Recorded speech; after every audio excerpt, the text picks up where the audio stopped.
السلام علیکم، میں ہوں سمیع ابراہیم اور آپ دیکھ رہے ہیں ہمارا یوٹیوب چینل۔ آج بدوار ہے 18 نومبر سنہ 2020۔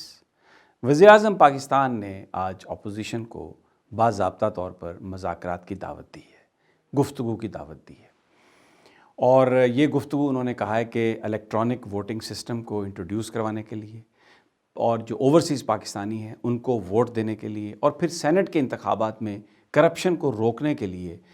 کہ لوگ یہ ایک الزام لگتا ہے کہ ووٹ بک جاتے ہیں، پیسہ چلتا ہے۔ بالکل اوپن ووٹنگ ہونی چاہیے اور سیکرٹ بیلٹنگ نہیں ہونی چاہیے۔ اس پر اپوزیشن سے انہوں نے کہا کہ ہم مذاکرات کرنے کے لیے تیار ہیں۔ یہ بہت سگنیفیکنٹ پرائم منسٹر کی یہ امپورٹنٹ اور ایک گفتگو ہے۔ اس کو بیسیکلی اگر میں تھوڑا سا یہ جو آج کل جو ماحول بنا ہوا ہے، پچھلے کئی دنوں سے بہت سارے ہمارے بڑے اچھے زبردست صحافی دوست بھی جو ہیں، وہ جو مختلف میٹنگز ہوئیں، 2 میٹنگز ہوئیں، ایک جنرل قمر جاوید باجوہ کے ساتھ یہاں پر جو نیشنل ڈیفنس یونیورسٹی میں جو لوگ میڈیا کی ورکشاپ میں تھے، ٹریننگ میں تھے، ان سے ملاقات ہوئی تو ان کی گفتگو، اور پھر NDU میں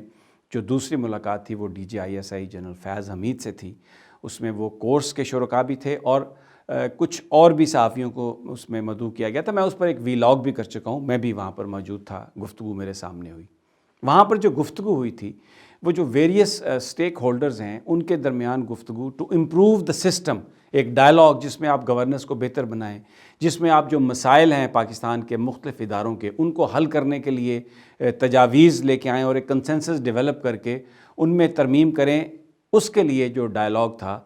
وہ ضرور ہونا چاہیے۔ ہمیں جو گفتگو میری سمجھ میں آئی وہ یہی تھی، لیکن میں نے میڈیا میں دیکھا کچھ ہمارے بڑے قابل احترام دوست ہیں، ان کے میں نے ویلاگز بھی دیکھے، ان کالمز بھی دیکھے، جی بس فوج نے کہہ دیا ہے مذاکرات ہوں، اور مذاکرات ہو رہے ہیں۔ انصار عباسی صاحب نے تو پوری تفصیل چھاپ دی، ٹیمیں بن گئی ہیں، اور مریم نواز صاحبہ نے یہ جو بیان دیا ہے کہ ہم فوج سے بات کرنے کے لیے تیار ہیں، اس کی وجہ ہی یہ ہے کہ کیونکہ فوج نے یہ کہا ہے کہ ڈائلاگ ہونی چاہیے۔ در حقیقت مریم نواز وہ جو گفتگو نکلی باہر، جو پارٹیسپینٹس آف دا ریکارڈ گفتگو تھی، لیکن آپ کو پتہ ہے ہمارے جو قریبی ہمارے دوست ساتھی صحافی ہیں وہ آف دا ریکارڈ سے کیا مطلب ہوتا ہے۔ وہ جب گفتگو پہنچی مریم صاحبہ کے پاس کہ اوہ فوج تو ڈائلاگ پر بات کر رہی ہے، تو مریم نواز صاحبہ نے فوری طور پر یہ ایک بیان داغ دیا کہ جناب ہم تو بالکل فوج سے بات کرنے کے لیے تیار ہیں، لیکن یہ گفتگو PDM کے پلیٹ فارم سے ہوگی اور اوپن گفتگو ہوگی، چھپ چھپا کے گفتگو نہیں ہوگی۔ تاثر یہ گیا کہ شاید نواز شریف صاحب کی واپسی ہو رہی ہے، تاثر یہ گیا کہ شاید جو مقدمات ہیں ان کی واپسی ہو رہی ہے، اور احتساب کا جو عمل ہے وہ ختم ہو رہا ہے، عمران خان صاحب کی حکومت جانے والی ہے، اور اب تو جناب فوج مذاکرات کے لیے تیار ہو گئی۔ یہ ایک پرسیپشن، یہ ساری ایک گفتگو میرے دوستوں، میرے ساتھیوں، ایسا نہیں تھا، یہ ایک مس انٹرپریٹیشن ہے۔ بہت سارے لوگ تو وہ تھے جو اس میٹنگ میں موجود ہی نہیں تھے، ان دونوں میٹنگز میں نہیں تھے، لیکن انہوں نے بڑے بڑے انالیسز چھاپ دیے، انہوں نے بڑی بڑی گفتگو کر دی کہ جناب یہ ہو گیا ہے، اب یہ ہوگا، کلابے ملا دیے، ادھر سے سرا نکال کے ادھر سرا ملا دیا۔ ایسا کچھ نہیں تھا۔ کیا کس چیز کی بات ہو رہی تھی تب بھی؟ I was very clear in my mind. میں نے اپنے پچھلے ویلاگز میں بھی ذکر کیا اس کا کہ آپ مذاکرات کریں گے چیزوں کو امپروو کرنے کے لیے۔ مثال کے طور پر سینٹ کے جیسے انتخابات ہیں کہ جی پیسہ لگ جاتا ہے اور پارٹیز کے ووٹ ایک طرف زیادہ ہوتے ہیں، لیکن ان کے امیدواروں کو ووٹ نہیں ملتے اور دوسرا بندہ جیت جاتا ہے۔ یہ پیسہ رکنا چاہیے، تو اس کے لیے بالکل ڈائلاگ ہونا چاہیے۔ اس میں عمران خان صاحب نے آج جو ڈائلاگ کی بات کی ہے یہ ابتدائی بات ہے کہ ایک نقطہ آغاز فراہم کیا انہوں نے، الیکٹرانک ووٹنگ، اوورسیز پاکستانیوں کے ووٹ، اور پھر اس کے ساتھ ساتھ سینٹ کے انتخابات میں ووٹ ٹرانسپیرنٹ انداز میں، اوپن ووٹ، نو سیکرٹ بیلٹنگ، تاکہ سسٹم میں ریفارم ہو اور جو کرپشن کی بات ہوتی ہے، جو پیسے کی بات ہوتی ہے وہ رک جائے۔ اب دوسرے اور مسائل، میری کئی لوگوں سے گفتگو ہوئی ہے جن پر گفتگو پرائم منسٹر کرنا چاہتے ہیں، جن پر پاکستان کی فوج بھی چاہتی ہے کہ بات ہو، وہ کیا ہیں؟ مثال کے طور پر پاکستان میں جو سیکیورٹی کے ایشوز ہیں اس کو ڈٹرمن کرنے کے لیے، اس پر بات کرنے کے لیے ہمارے یہاں کوئی فورم نہیں ہے۔ نیشنل سیکیورٹی کونسل کی تجویز جنرل جہانگیر کرامت نے دی تھی، نواز شریف صاحب نے ان سے استعفیٰ لے لیا تھا، ان کو فارغ کر دیا تھا۔ اب 58(2)(b) کے خاتمے کے بعد جب صدر پارلیمنٹ توڑ سکتا تھا، پاکستان کے جو سیکیورٹی ادارے ہیں ان کے جو کنسرنز ہیں پاکستان کے سیکیورٹی کے حوالے سے، ان کی جو تجاویز ہیں، ان کا جو انپٹ ہے، اس کے لیے کوئی باقاعدہ فورم موجود نہیں ہے کہ وہ وفاقی حکومت کو وہ چیز پرووائڈ کر سکے۔ تو اس کے لیے اس پر بات ہو سکتی ہے کہ نیشنل سیکورٹی کونسل ایک بنائی جائے جس میں لیڈر آف دا اپوزیشن بھی ہوں، جس میں پرائم منسٹر بھی ہوں، منسٹر فار ڈیفنس بھی ہوں، اور اس کو ایک کانسٹیٹیوشنل کور دے دیا جائے جیسے امریکہ کی سیکورٹی کونسل ہے، اور اس میں مسلح افواج کے جو سربراہان ہیں وہ بھی ہوں، ہماری انٹیلیجنس ایجنسیز کے جو سربراہان ہیں وہ بھی ہوں، اور خاص طور پر جو سیکورٹی ریلیٹڈ ایشو ہیں، چاہے وہ فوڈ سیکورٹی ہو، چاہے وہ بارڈر سیکورٹی ہو، چاہے وہ پاکستان کے اندر انٹرنل سیکورٹی ہو، ان سب پر تمام سٹیک ہولڈرز مل کر بیٹھیں، بات کریں، اور وہ فورم ایک کانسٹیٹیوشنل فورم ہونا چاہیے۔ اس کے لیے آئین میں ترمیم کی ضرورت ہے، گورنمنٹ اپوزیشن بات ہونی چاہیے، گورنمنٹ اس حوالے سے بات چیت کرنے کے لیے تیار ہے۔ پھر یہ میں وہ باتیں بتا رہا ہوں جس پر فوج نے کہا کہ مذاکرات ہونے چاہیے۔ پھر آپ کو یاد ہوگا جب چیف جسٹس آصف سعید خان کھوسا چیف جسٹس بنے تھے تو انہوں نے کہا کہ جناب ایک ایگریمنٹ، ایک ری نیگوسیشنز ہونی چاہیے، جو سٹیک ہولڈرز ہیں، جو ہمارے ادارے ہیں، ان کے درمیان نیو رولز آف گورننس طے کرنے کی ضرورت ہے، کیونکہ ایک بہت بڑا ایشو ہے، مسنگ پرسن کا ایشو ہے، اس کے وہ پاکستان کی سیکورٹی ریلیٹڈ ایشو ہیں، تو اس لیے یہ تمام چیزیں جو ہیں وہ طے کرنی چاہیے۔ اور اس میں انہوں نے صدر پاکستان سے یہ کہا کہ آپ اس میں ایک انیشیٹو لے سکتے ہیں، آپ کا آفس ایسا ہے کہ آپ تمام سٹیک ہولڈرز کو بلائیں، پولیٹیکل پارٹیز کو بلائیں، ججز کو بلائیں، آرمی چیف کو بلائیں، سیکورٹی چیف کو بلائیں، اور اس معاملے کو حل کریں۔ اور پھر دوسری ایک اور بات جو کی جاتی ہے ہمیشہ، ہمارے جو پولیٹیشین ہیں وہ یہ کہتے ہیں جناب کہ جو ججز کی اپوائنٹمنٹ کا طریقہ ہے وہ اس میں پارلیمنٹ کو بالکل ایک سائڈ پہ رکھ دیا گیا، اور سارے جو اختیارات ہیں وہ چیف جسٹس صاحب کے پاس ہیں، اور جو وہ پارلیمانی کمیٹی ہے اس کے پاس کوئی اختیار ہی نہیں ہے۔ تو اور یہ ایک بڑا جینوئن کنسرن ہے، اس لیے کہ ہم نے دیکھا ہے جو ججز جن کی اپوائنٹمنٹس ہوئی ہے وہ بہت زیادہ ٹلٹڈ ہیں، وہ جس سائڈ سے آئے ہیں، جس چیمبر سے آئے ہیں، بطور وکیل بھی وہ ایسا ہی کام کر رہے تھے، اور بطور جج بھی کچھ فیصلے ایسے ہیں جن پر بہت زیادہ اعتراض ہے۔ تو اس کو ختم کرنے کے لیے ایک ایسا سسٹم بنایا جائے جس میں پارلیمنٹیرین بھی پوری طرح اپنا رول پلے کر سکیں، صرف یہ نہ ہو کہ چیف جسٹس جس کو نامینیٹ کر دے اسی کو انہوں نے آپ نے جج بنا دینا ہے۔ تو اس پر ریفارمز کی ضرورت ہے، اس پہ آئین میں ترامیم کی ضرورت ہے۔ تو اس کے لیے جو تمام پولیٹیکل پارٹیز ہیں وہ مل کر بیٹھ کر وہ اس پر بات کر سکتی ہیں، تو یہ اس پر ڈائلاگ کی ضرورت ہے۔ پھر جو ہمارا سسٹم ہے اس میں پیسہ اتنا آ گیا ہے، جو ہمارا پارلیمانی فارم آف گورنمنٹ ہے اس میں دیکھیں پولیٹیکل پارٹیز کے جو ہیڈ ہیں پہلے تو پارٹی ٹکٹ دینے کے لیے کروڑوں روپے چندہ وصول کرتے ہیں، پھر اس کے بعد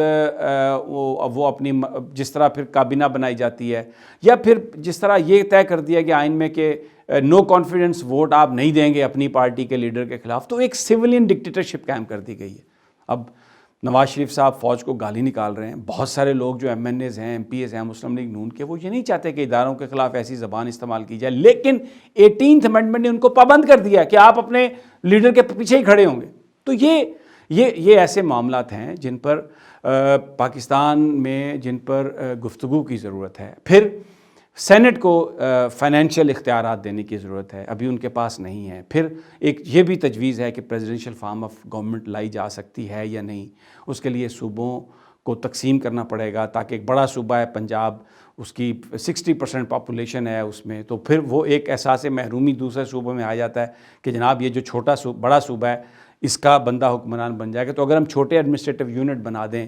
چھوٹے صوبے بن جائیں، پنجاب کے 3 صوبے بن جائیں، سندھ کے 2 صوبے بن جائیں۔ اچھا یہ میں کہہ رہا ہوں کہ یہ ایک ایسی چیز ہے، ہو سکتا ہے ہماری سیاسی جماعتیں اس پر کنسنسس نہ کریں، ہو سکتا ہے اس پر کوئی ایگریمنٹ نہ ہو، تو نہیں ہوگا، لیکن ان تمام چیزوں پر ڈائلاگ کی ضرورت ہے۔ اور یہ جو ڈائلاگ ہے اس کی جنرل قمر جاوید باجوہ بات کر رہے تھے، اسی کی بات جنرل فیض حمید کر رہے تھے، اسی کی بات پرائم منسٹر کر رہے تھے۔ مریم صاحبہ نے اس کو غلط سمجھا، ان کے دوستوں نے اس کو غلط سمجھا، ہل مچا دی، جیسے وہ فیصلہ پاناما کا آیا تھا، سوچے سمجھے بغیر مٹھائیاں کھانی شروع کر دیں۔ قاضی فائز عیسیٰ کا فیصلہ آیا، سوچے سمجھے بغیر جناب مٹھائیاں کھانی شروع کر دیں۔ تو اب یہ جو بات آئی اس پر بھی فٹافٹ بیان داغ کے تو اپنی جو اندر کی خواہشات ہیں ان کا اظہار کیا۔ تو دوستو یہ میں وضاحت سے اس لیے میں نے یہ بات کہی ہے کہ یہ جو ڈائلاگ ہے یہ ان چیزوں پر ڈائلاگ کی عمران خان بات کر رہے ہیں، پاکستان کی فوج بات کر رہی ہے، کرپشن یہ جو مال لوٹا ہوا ہے ان مقدمات کی واپسی پر بات نہیں ہو رہی، نواز شریف کی وطن واپسی پر بات نہیں ہو رہی، مریم کے باہر جانے پر بات نہیں ہو رہی، زرداری کے کیس ختم کرنے پر بات نہیں ہو رہی، مولانا فضل الرحمان نے جو حلوہ کھایا وہ حلوہ واپس مانگنے پر بات نہیں ہو رہی، یا مزید حلوہ دینے پر بات نہیں ہو رہی۔ تو جناب یہ بیسیکلی ایشو ہے جس پر آج وزیر اعظم نے اس کو آفر کیا لیکن پی ڈی ایم نے ریجیکٹ کر دیا۔ مولانا فضل الرحمان نے کہا جی کہ ہم اس کو ریجیکٹ کرتے ہیں، کیونکہ وہ اس پر تو بات ہی نہیں کرنا چاہتے، وہ تو بات اپنے مقدمات پر کرنا چاہتے ہیں۔ اب دیکھیں ذرا، جب یہ کہا مریم نواز نے کہ جی ہم فوج سے بات کرنے کے لیے تیار ہیں پی ڈی ایم کے پلیٹ فارم سے، تو بہت سارا اس پر جو پی ڈی ایم کے لیڈران تھے، مولانا فضل الرحمان دوسروں نے کہا بھی یہ کیا بات ہوئی ہے؟ انہوں نے کہا جی ہم اگلی میٹنگ میں نواز شریف صاحب سے پوچھیں گے۔ اور آج کیا ہوا؟ نواز شریف صاحب کے گردوں میں درد شروع ہو گیا۔ اس سے پہلے پلیٹلیٹس، یعنی جب بھی کوئی معاملہ آتا ہے، جب ان سے کوئی سوال کیا جاتا ہے، منی ٹریل مانگی جاتی ہے، تو وہ کہتے ہیں جی میں بیمار ہوں، میرے بچوں سے پوچھیں۔ اور اب ان سے یہ انہوں نے کہا جی ہم نے آپ سے پوچھنا ہے، پھر کہتے ہیں مجھے کیوں نکالا؟ اب ان سے یہ پوچھنا تھا کہ آپ نے یہ کیسے، مریم نے یہ بیان دیا، اس کی کیا پوزیشن ہے؟ تو اب یہ دیکھیں، اچھے خاصے ماشاءاللہ ہٹے کٹے وہ گھوم پھر رہے ہیں، لیکن آج گردوں میں درد ہو گیا، اور شدید درد کی وجہ سے وہ میٹنگ میں نہیں آ سکتے۔ اور مریم نواز صاحبہ نے کہا کہ ان کی جگہ میں ان کو ریپرزنٹ کر رہی ہوں۔ پھر آپ یہ دیکھ لیں کہ جو پی ڈی ایم کا جو اعلامیہ آیا، اس میں کوئی اسٹیبلشمنٹ کو گالی نکالنے کی بات نہیں ہے۔ تو اس سے لگتا ہے کہ معاملہ صفر ہو گیا، ٹھوس ہو گیا، جو یہ امپوز کر رہے تھے شریف صاحب اور مریم صاحبہ، اب وہ معاملہ ختم ہو گیا۔ لیکن ایک بات، مولانا فضل الرحمان ایک مذہبی لیڈر ہیں، اور آج آ کے انہوں نے یہ بیان کر دیا جی، شبر زیدی صاحب جو ایف بی آر کے سابق چیئرمین تھے، انہوں نے یہ کہا کہ جی میں نے عمران خان صاحب کو ایک لسٹ پیش کی پارلیمنٹیرینز کی، اور انہوں نے بڑی کرپشن کی تھی، تو عمران خان صاحب نے کہا کہ جی آپ ان کو چھوڑ دیں کیونکہ یہ تو ہمیں بہت فنڈز دینے والے ہیں، اس میں کئی بزنس مین بھی تھے۔ اب شبر زیدی صاحب سے ہماری بات ہوئی، ہماری ٹیم کی ایک اہم رکن کی بات ہوئی ہے، انہوں نے کہا کہ جھوٹ بول رہے ہیں مولانا فضل الرحمان، کسی طرح بھی میں نے کوئی ایسی بات نہیں کی۔ اور انہوں نے کہا کہ جناب عمران خان ایک آنیسٹ آدمی ہے، ایک شریف آدمی ہے، میں نے وزیر اعظم ہاؤس میں جو آنیسٹ جو بندے دیکھے ہیں ان میں سے ایک ہے عمران خان صاحب، اور یہ مولانا جو بھی بیان کر رہے ہیں یہ قطعی طور پہ غلط بات کر رہے ہیں۔ تو بھائی مولانا صاحب، اللہ کا نبی یہ فرماتے ہیں کہ آپ کوئی بھی بات تحقیق کیے بغیر نہ کریں، قرآن بھی یہی کہتا ہے۔ آپ ایک ریلیجیس شخصیت ہیں، اگر آپ کو کسی نے وہ بات پکڑا دی تو آپ اس پر شروع ہو گئے، اور شبر زیدی کا نام لے کے آپ نے عمران خان کو گالی نکالنی شروع کر دی۔ کچھ شرم کریں، کچھ حیا کریں، آپ ایک ریلیجیس لیڈر ہیں، آپ کی بڑی عزت و احترام ہے۔ اس طرح آپ باتیں کرتے رہیں گے تو عزت احترام کی دور کی بات، لوگ آپ کو ٹماٹر ماریں گے، اس لیے کہ بغیر تحقیق کے آپ مت بات پھیلائیں۔ بہرحال دوستو، انشاءاللہ جلد ملاقات ہوگی مزید تجزیوں اور تبصروں کے ساتھ۔ اگلی ویڈیو تک اجازت دیجیے، اللہ نے کے بعد۔